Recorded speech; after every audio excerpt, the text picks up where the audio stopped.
Professor Server, how do you see the Bulgarian demands for the Macedonian language and identity, and can such things become conditions for membership in any organization, not just the EU?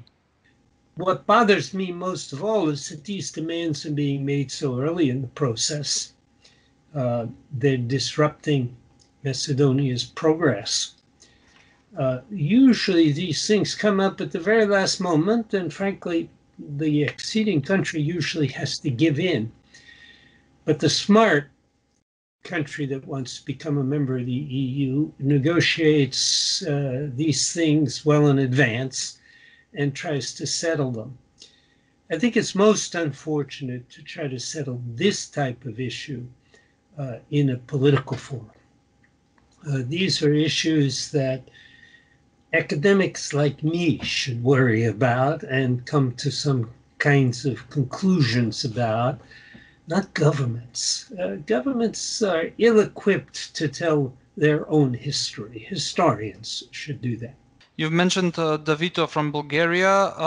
What effect could this have on the region and the EU enlargement?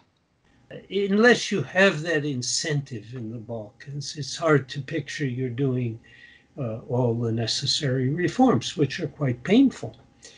So Macedonia's bad treatment, frankly, first by Greece and now by Bulgaria, is it hurts the momentum, it hurts the prospects in the region.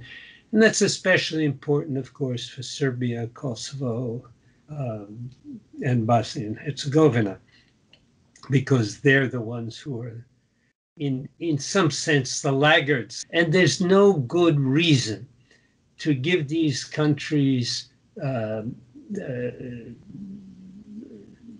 discouragement. It's just a mistake.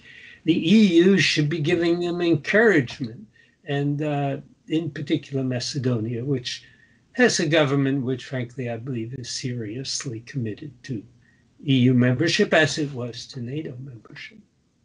The Czech Republic, Slovakia, and according to some reports, other countries, members of the EU, have taken up the side for Macedonia and the problem with Bulgaria.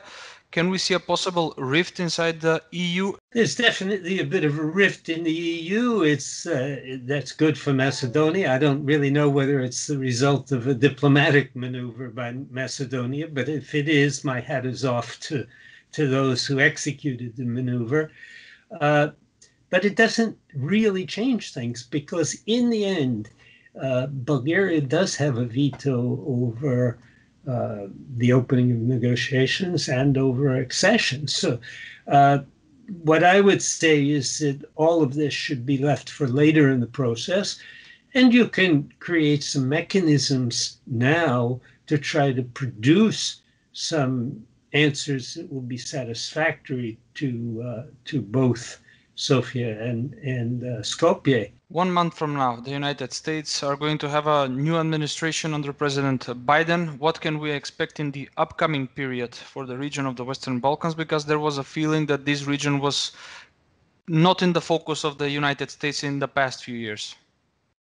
Well, clearly it wasn't in the focus, and insofar as it got any attention at all, the attention was not productive because it was done in competition with the EU rather than in cooperation with the EU.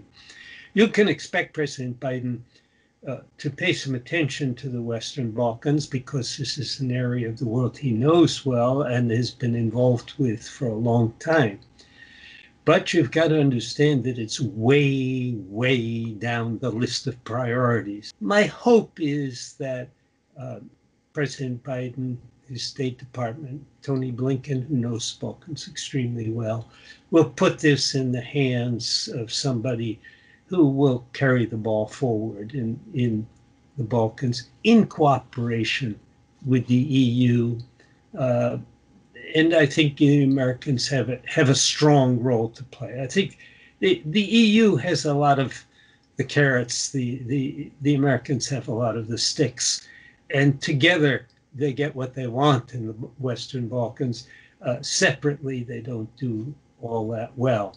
So what I would urge first and foremost is a consultation with the Europeans.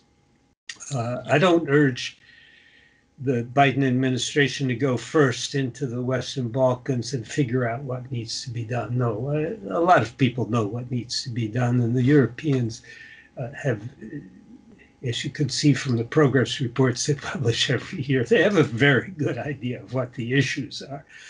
What they don't have is a very good idea of what can be done about them, and that needs to be formulated in cooperation with Washington.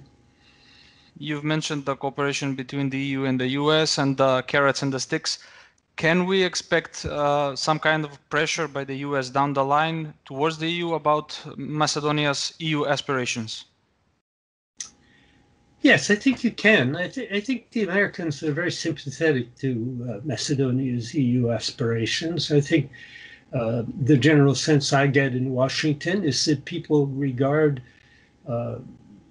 Macedonia as doing a lot of the right things. They did the right thing in settling the name dispute. They did the right thing in qualifying for NATO membership.